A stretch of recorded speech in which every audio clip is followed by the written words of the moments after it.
C'est une gangrène de notre société de laudateurs, de quémandeurs en tout genre, et finalement une vaste escroquerie organisée et entretenue, à dessein bien sûr.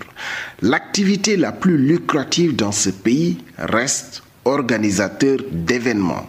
Peu importe ce que vous organisez et limite, on s'en fout des motivations. Enfin, les motivations, on les connaît, c'est pour se faire du fric, du bif, comme diraient ceux qui traquent l'argent mal acquis presque de façon sale, c'est le cas de le dire.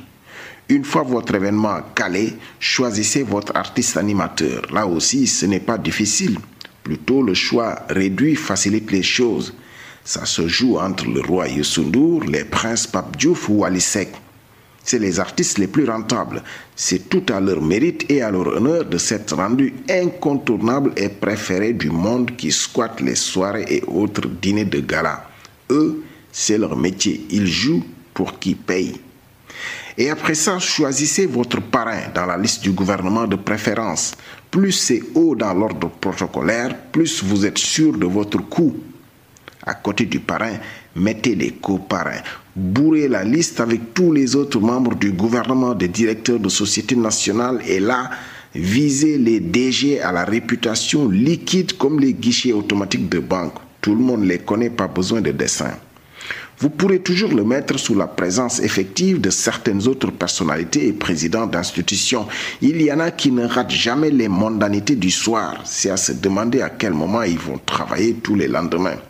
Oh, sacrilège! Sans même demander l'autorisation à qui de droit, mettez le tout sous le haut patronage du chef de l'État himself ou de madame l'épouse du président de la République. L'abus de langage voudrait qu'on dise madame la première dame. On n'aurait pas à redire si tout ceci n'était pas financé par de l'argent public, l'argent du contribuable. C'est de notoriété publique que dans les ministères, les directions de société nationale, les différentes institutions de la présidence de la République aux assemblées parlementaires ont fait la bamboula avec nos deniers publics sous la rubrique subvention. Les abus sont tels que les rapports d'audit et de contrôle, que ce soit de l'OFNAC, de la Cour des comptes ou l'IGE, tous ont eu à pointer cette rubrique objet de tous les excès fantasques.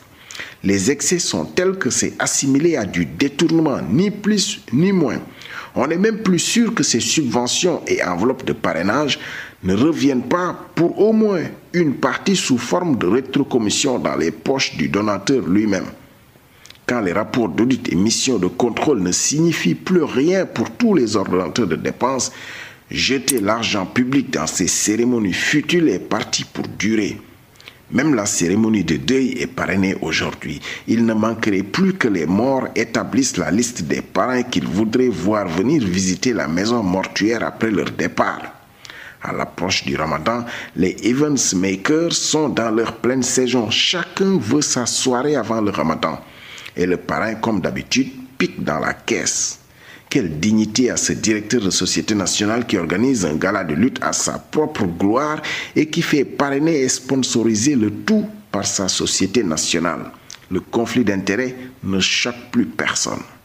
C'est au premier des Sénégalais de refuser que les événements de ces pleutres soient placés sous son haut patronage. Le président du Bénin l'a fait, les finances publiques en ont été préservées.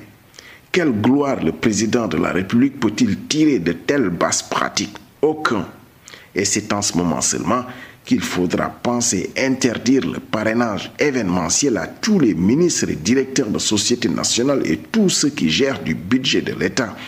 Tant pis si on va moins danser, moins organiser de galas, moins organiser de meetings et même de conférences sous le manteau du religieux. Notre pays ne s'en portera que mieux.